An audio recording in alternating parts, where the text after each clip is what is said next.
Muy buenas, en el vídeo de hoy vamos a ver el Real Decreto Legislativo 1/2013 por el que se aprueba el texto refundido de la Ley General de Derechos de Personas con Discapacidad.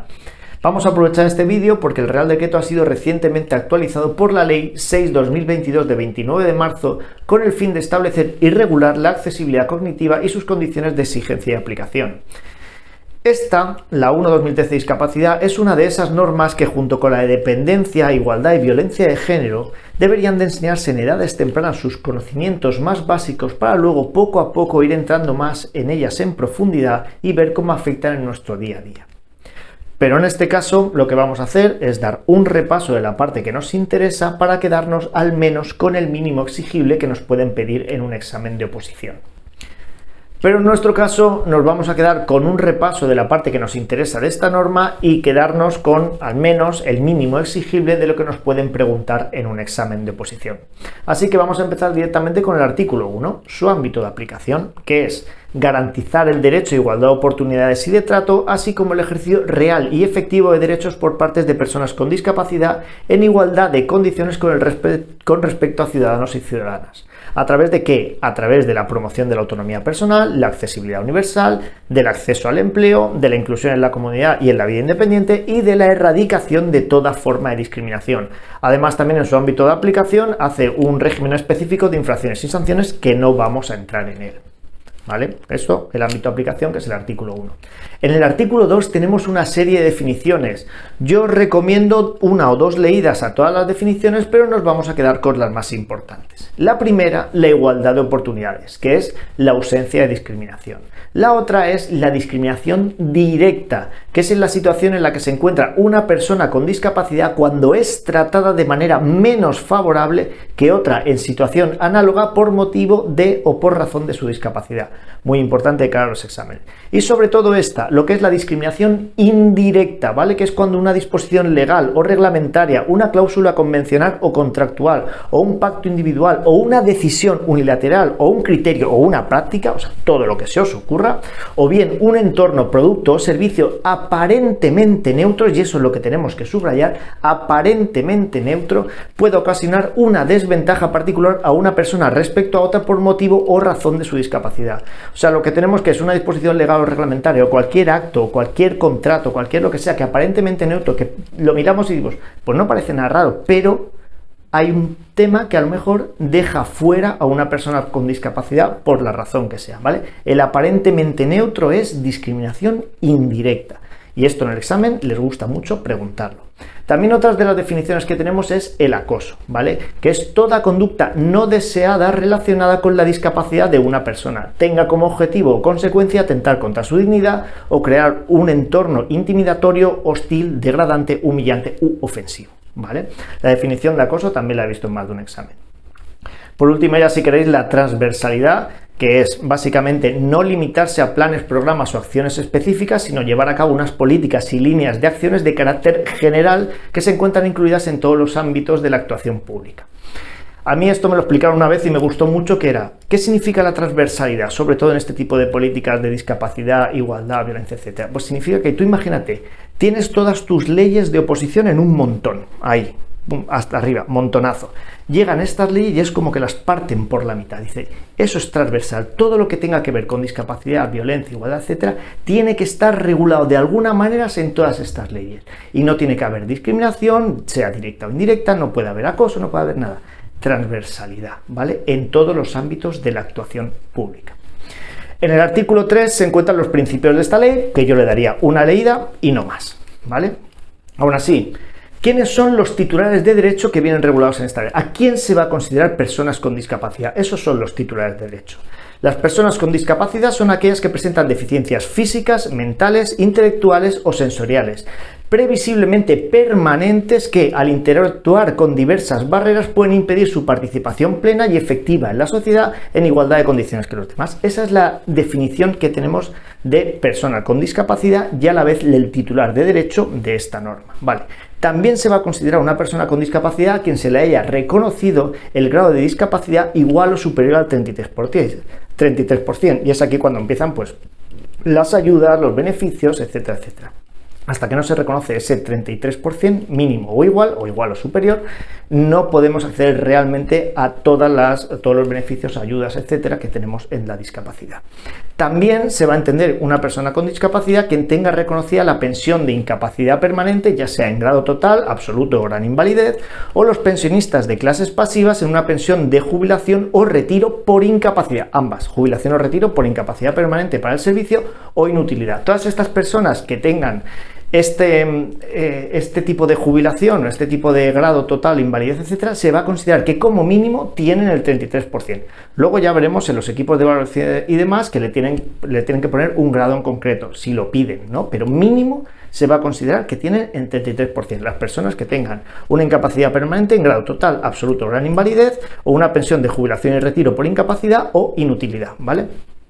Una cosa muy importante de cara a los exámenes también, este reconocimiento de discapacidad tiene validez en todo el territorio nacional, o sea que da igual a dónde vayamos que con nuestro papel, ya sea porque tenemos igual o superior al 33% o porque tenemos reconocida una pensión por incapacidad permanente, en toda España se va a reconocer que tenemos mínimo un 33%, ¿vale? Por supuesto, las personas con discapacidad tienen derecho a la libre toma de decisiones. También los mismos derechos que los demás ciudadanos conforme a nuestro ordenamiento jurídico. No hay ninguna diferencia. En el 10.1 nos dice que las personas con discapacidad tienen derecho a la protección de la salud, incluyendo la prevención de la enfermedad y la protección, promoción y recuperación de la salud sin discriminación por motivo de su razón de discapacidad, prestando especial atención a la salud mental, la sexual y la reproductiva. ¿Vale? Estas son condiciones que tenemos en los primeros artículos. Un tema también importante es el artículo 12, ¿vale? Que son los equipos multiprofesionales de atención a la discapacidad. ¿Esto qué significa? Que hay una serie de equipos multiprofesionales que se encargan de la calificación y reconocimiento del grado de discapacidad, porque son los órganos encargados de valorar y calificar estas situaciones de discapacidad para su reconocimiento oficial por un órgano administrativo competente, ¿vale? O sea que se van a encargar de evaluar a la persona qué es lo que tiene, qué es lo que le hace falta, qué necesita, y en base a eso, ¿vale? se le va a aplicar un porcentaje de discapacidad, se le va a proponer para el reconocimiento oficial por un órgano administrativo competente. Por eso las calificaciones y valoraciones del grado de discapacidad tienen validez en todo el territorio nacional y además ante cualquier organismo público en todo el territorio del Estado, o sea que se puede hacer valer en todas partes, ¿vale? El artículo 13.1 y 13.2, una leída, ¿vale? Es la atención integral, y de ahí pasaríamos a una lectura rápida de los artículos 14, 15, 16, 17, que es la habilitación y rehabilitación médico-funcional, la atención, tratamiento y orientación psicológica, educación y apoyo a la actividad profesional. Ya os digo, como una leída porque no es común que lo pregunten en el examen, ¿vale? También tenemos que saber que las personas con discapacidad tienen derecho a una educación inclusiva, de calidad y gratuita, en igualdad de condiciones que los demás, y por supuesto a la gratuidad de la enseñanza. Sí. También tienen derecho a vivir de forma independiente y a participar plenamente en todos los aspectos de la vida pública. Vale. Si pasamos ahora al artículo 23, que nos habla de las condiciones básicas de accesibilidad y no discriminación, podemos comprobar que, de aquí subrayamos, el gobierno, ¿vale? El gobierno, sin perjuicio de las competencias atribuidas a las comunidades autónomas y entidades locales, regulará las condiciones básicas de accesibilidad y no discriminación que garanticen los mismos niveles de igualdad de oportunidades a todas las personas con discapacidad. ¿Qué significa esto? Que el gobierno va a establecer unos mínimos para todo el territorio nacional. Con lo cual, cualquier persona con discapacidad va a tener esos mínimos esté donde esté, ¿vale? Porque ya hemos visto que su reconocimiento es válido en todo el territorio nacional y esos mínimos están reconocidos y regulados por el gobierno. Esto no implica que las comunidades autónomas y las entidades locales puedan mejorar esos mínimos que tiene el gobierno e invertir más, pues, en el tema de discapacidad, dependencia, etcétera, en su comunidad autónoma o entidad local. Y en estos casos, a lo mejor, podemos encontrarnos diferencias de una comunidad autónoma a otra. Una se puede quedar con el mínimo exigido por el gobierno y las otras pueden mejorarlo, ¿vale? Todo esto también se va a tener en cuenta que las condiciones básicas de accesibilidad y no discriminación se establecerá, por supuesto, teniendo en cuenta los diferentes tipos y grados de discapacidad. Pues dependiendo del tipo de discapacidad y lo que le haga falta y las necesidades que tenga, pues se va a poner un tipo de condiciones básicas y mínimas, ¿vale? Una cosa que nos hace referencia a la ley, sobre todo porque es la modificación que ha tenido ahora por la normativa 6/2022, es que toda referencia a la accesibilidad o accesibilidad universal que viene en esta ley se entiende que incluye esa accesibilidad cognitiva de la que hablábamos en el título. Y entonces, ¿qué es la accesibilidad cognitiva? Que viene regulado en el nuevo artículo 29.bis. ¿Vale? Es el conjunto sistemático, integral y coherente de exigencias, requisitos, normas, parámetros y pautas que se consideran precisos para asegurar la comprensión, comunicación y la interacción de todas las personas con todos los entornos, productos, bienes y servicios, así como los procesos y procedimientos. Una leída, dos leídas, subrayamos lo importante y más o menos nos quedamos con un resumen mínimo de lo que es la accesibilidad cognitiva. ¿Posible pregunta de examen? Podría ser, es novedad, ¿vale? Yo lo tendría ahí por si acaso, ¿vale? Artículo 29 bis. Luego tenemos una serie de medidas de acción positiva que están en los artículos 30, 31 y 32, que es medidas para facilitar el estacionamiento de vehículos para las personas con discapacidad, que se va a encargar los ayuntamientos correspondientes, un subsidio de movilidad y compensación por gastos de transporte que se va a fijar en los presupuestos generales del Estado y una reserva de un mínimo de un 4% para viviendas protegidas para las personas con discapacidad. Estos son unos detalles que lo podemos dejar ahí. No es común que lo pregunten, pero por si acaso el estacionamiento corresponde a los ayuntamientos, los subsidios tienen que venir regulados en los presupuestos generales del Estado y para las viviendas de protección oficial mínimo un 4% para las personas con discapacidad. Ahora sí, pasaríamos al artículo 35, garantías de derecho al trabajo. Las personas con discapacidad tienen derecho al trabajo en condiciones que garanticen la aplicación de los principios de ¿qué? De igualdad de trato y no discriminación, lo que estamos viendo desde el principio de la ley. Por eso aquí este artículo además nos vuelve a hablar de la discriminación directa e indirecta, aparentemente inéditos, ¿vale? Y por supuesto nos recuerda que se considera, y esto es importante, que se considera discriminación toda orden de discriminar a personas por motivo o razón de su discapacidad. Muy importante. ¿Qué se considera discriminación? Y nos van a soltar ahí unas cuantas definiciones y es toda orden de discriminar por motivo o por razón de discapacidad. En el artículo 36 tenemos la igualdad de trato, que también es una de las posibles preguntas de examen, que es la ausencia de toda discriminación directa o indirecta por motivo o por razón de discapacidad en el empleo, en la formación, en la promoción profesional y en las condiciones de trabajo. La igualdad de trato es la ausencia de toda discriminación, por si acaso. Vale, respiramos y seguimos. Artículo 42, también importante, cuota de reserva de puestos de trabajo de personas con discapacidad. Y esto ha sido preguntado muchas veces en los exámenes. Las empresas públicas o privadas que empleen a un número de 50 trabajadores o más estarán obligadas a entre ellos tener un mínimo de un 2% de trabajadores con discapacidad. Muy importante, empresas públicas o privadas tienen 50 trabajadores o más, pues van a tener entre ellos al menos un 2% de trabajadores con discapacidad. Este cómputo tiene que ser de la totalidad de la plantilla. Me da igual que la empresa sea una sede principal y luego sedes pequeñas. No, es que mi sede principal solo tiene 30 y cada sede pequeña que tengo en las distintas provincias tiene 10 personas. Como ninguna llega a 50, no tengo que cumplir con la discapacidad. No. Es la suma de toda la empresa, me da igual que esté concentrada o en sedes, si la suma de toda tiene 50 o más trabajadores, vamos a tener que tener al menos un 2% de personas contratadas con discapacidad, ¿vale? Aún así hay una pequeña modificación también en este artículo que nos dice que de manera exceptual se podrá estar exento de este tema, ¿vale? Por unos acuerdos recogidos en los artículos 82.2 y 3 del texto refundido de la Ley de Estatuto de los Trabajadores. Pero bueno, yo ahí no entraría. La pregunta de examen siempre va por lo mismo. ¿Cuál es el número mínimo de trabajadores que una empresa tiene que tener para tener contratadas a personas con discapacidad? Pues un número de 50 o más en toda la empresa, independientemente. ¿Cuál es el porcentaje? Pues al menos el 2%, ¿vale? Seguimos. El mismo artículo, no nos movemos. Artículo 42.2 nos dice lo siguiente. De aquí sí que voy a por vosotros. En la oferta de empleo público se reservará un cupo para ser cubierto por personas con discapacidad, en los términos establecidos en la norma reguladora en la materia. ¿Cuál es esa norma reguladora de la materia ahora mismo en la oferta de empleo público? El texto refundido del Estatuto Básico del Empleado Público. Vale, y aquí voy. ¿Cuál es ese cupo en la oferta de empleo público para personas con discapacidad? Es más, dentro de ese cupo, ¿cuál es el porcentaje que habrá que reservar a personas con discapacidad intelectual? Pues no os pienso responder a estas preguntas, para nada, porque ya nos las sabemos. Y si no, nos vamos a repasar el artículo 59 del TREBEP o nos vamos al vídeo 10 del EBEP, ¿vale? Que lo tenemos aquí explicado.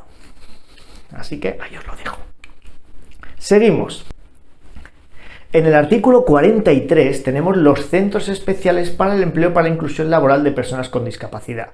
¿Vale? Estos centros especiales tienen un tema bastante interesante, que es que su plantilla está compuesta al mínimo por el 70% de personas con discapacidad, sin contar a las personas que se encargan de los cuidados o las necesidades básicas de estas personas, ¿vale? O sea que estos centros especiales cuentan con una plantilla de mínimo el 70% de personas con discapacidad, ¿vale?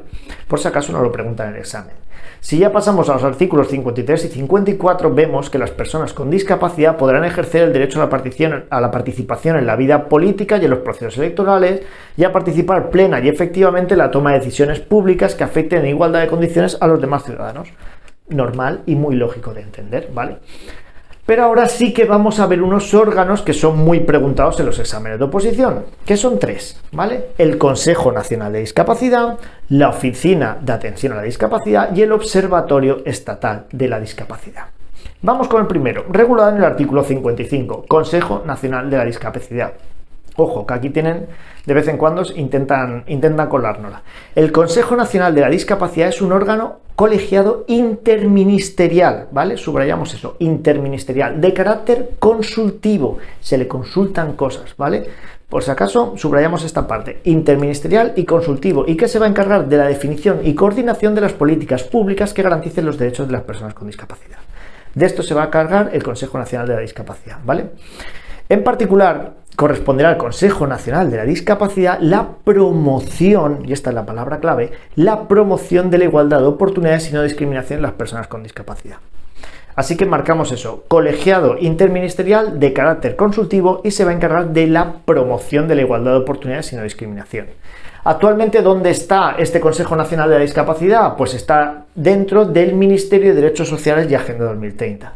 Si tenéis curiosidad un poquito más sobre él, pues está regulado en el Real Decreto 1855 del 2009, ¿vale? Por si tenéis interés un poquito en saber más cuáles son sus funciones y sus competencias. Pero nos quedamos con eso. Colegiado interministerial de carácter consultivo y su promoción. Pasamos ahora a la Oficina de Atención a la Discapacidad. La Oficina de la Atención a la Discapacidad está incluida dentro del Consejo, ¿vale? Y esta oficina, y volvemos a marcar, es el órgano del Consejo Nacional de Discapacidad de carácter permanente y especializado. Una de las preguntas de examen que nos hacen habitualmente es: ¿cuál de los siguientes órganos tiene carácter permanente y especializado en los temas de discapacidad? Y nos ponen el Consejo, nos ponen el Observatorio, nos ponen la Oficina y cualquier otro que se les ocurra, ¿vale? De carácter permanente y especializado es la Oficina, ¿vale? Que se va a encargar de promover la igualdad de oportunidades, no discriminación y accesibilidad universal de las personas con discapacidad. Yo os recomiendo, y no estaría de más, darle un vistazo a su web, ¿vale? Y que veáis a lo que se dedican, cómo son sus informes, etcétera. Os pongo aquí el enlace, ¿vale? Lo veis, porque es bastante complicado el enlace de pronunciar, ¿vale? Pero es de carácter permanente y especializado. Y ahí va a ir la pregunta. Ya por último, de estos órganos tenemos el Observatorio Estatal de la Discapacidad, ¿vale? Que se considera un instrumento técnico de la AGE, ¿vale? Que también está incluido dentro del Ministerio y se encarga de la recopilación, sistematización, actualización, generación de información y difusión realizada con el ámbito de la discapacidad. Lo más importante que tiene el observatorio, aparte de lo que hemos hablado, es que va a elevar o a hacer un informe de carácter anual que se lo va a elevar al Consejo Nacional de la Discapacidad, ¿vale? Un informe amplio e integral sobre la situación y evolución de la discapacidad en España. Y luego, cuando lo tiene, se lo eleva al Consejo Nacional de Discapacidad. ¿En qué plazo? Anual, por si acaso, ¿vale? Bien, volvemos a respirar. Ahora, ya hemos pasado el meridiano de esta ley, ¿vale? Y entramos en el título 2, que nos habla de la igualdad de oportunidades y no discriminación y nos remarca ciertos aspectos a tener en cuenta.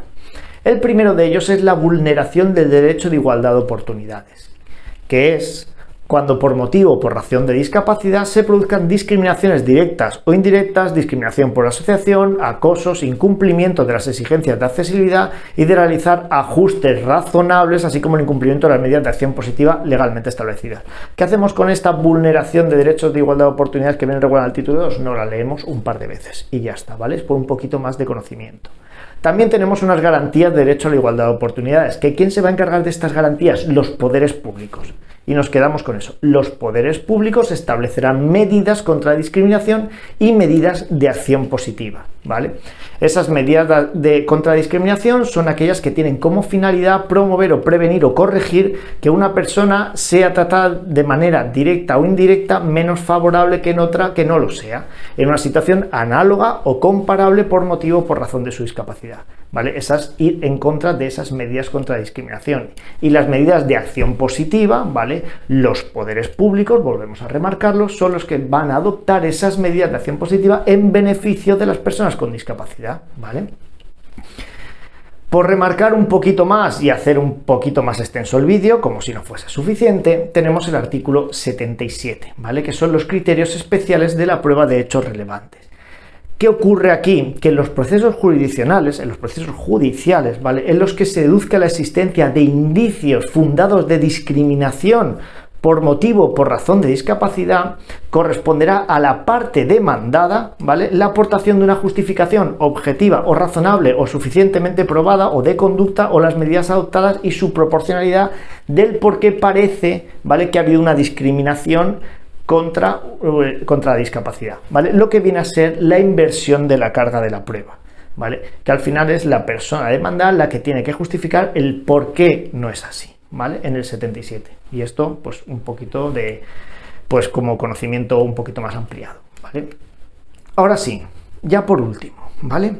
Encontramos el título 3 de este Real Decreto 1/2013, que nos habla de las infracciones y las sanciones en tema de discapacidad.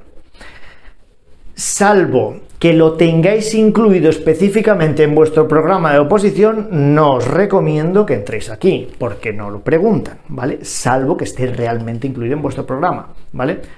Como súper resumen de lo que podemos encontrarnos en este título 3, es que el régimen de infracciones y sanciones que se establece será común para todo el territorio del Estado. Aún así, se le da gran peso a la tipificación y demás que pueden hacer las comunidades autónomas, ¿vale? Los responsables de las infracciones y las sanciones pueden ser personas físicas o jurídicas. El procedimiento, como cualquier sancionador, se inicia siempre de oficio y el órgano competente para iniciar este tipo de procedimientos será, y esto es una de las modificaciones, el órgano directivo del Ministerio de Derechos Sociales y Agenda 2030 con rango de director general que tenga atribuidas las competencias en materia de discapacidad, ¿vale?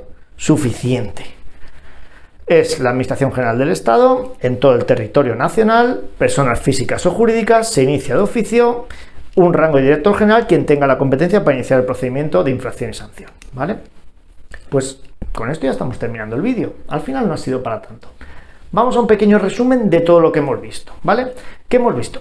Definiciones de acoso, discriminación directa o indirecta. Lo más importante, ¿quiénes se consideran personas con discapacidad? 33, igual al 33% o superior, ¿vale? Y las jubilaciones o las incapacidades, ¿vale?